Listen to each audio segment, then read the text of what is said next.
There was a general in the Israeli Navy who was a particularly beloved commander for his troops. And of course, when you're in the armed services, there's a certain bond and brotherhood that is very hard to replicate anywhere else. In particular, the Navy, when you're on a submarine or a ship, and you're in very tight, close quarters for weeks, sometimes months at a time, there's literally nowhere else to go. So a very deep bond is formed. So there was a general in the Israeli Navy. Throughout his service, he lost 56 soldiers under his watch.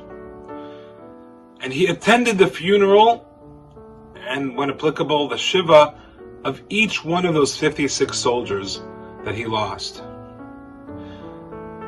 Now, years later, this general sadly had a son that died in a war.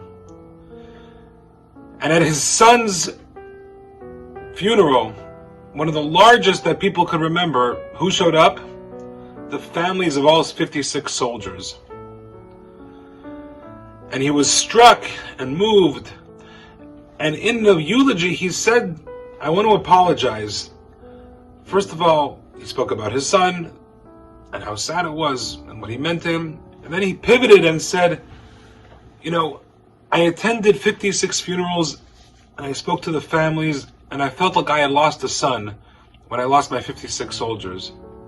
I want to apologize to all of you publicly here at my son's funeral because I didn't really lose a son those 56 times. I was pretending. And I know that I was pretending because now that I'm in the situation where I'm actually burying and mourning my real son, I see in retrospect how transparent it was.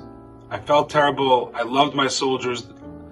But now that I'm actually in it, I realized how unrealistic, how illusory it truly was.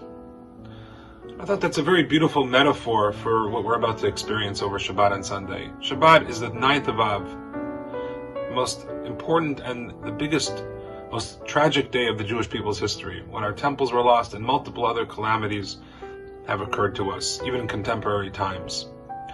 And the age-old question, and we ask this every year, how do we feel pain? How do we not get annoyed by fasting? How are we supposed to envision a temple that we never saw or felt or touched?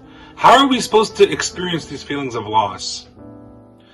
So perhaps at least we can get to the level of this very astute Israeli general, who at least was able to recognize that there was some sort of thing lacking in retrospect.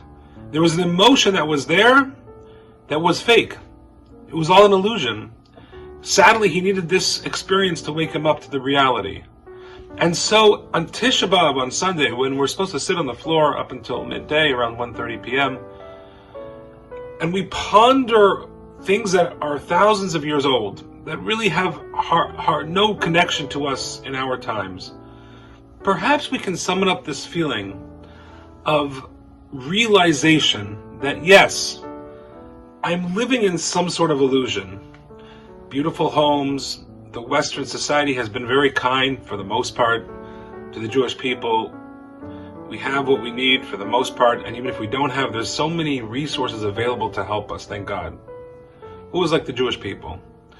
But at least for one day, and this is the day where we are supposed to feel this, because there's no other day in the Jewish calendar that's devoted to this kind of emotion, to let us realize that not everything is okay, and that we live in this illusion. And the illusion is very nice, and it's not a terrible thing.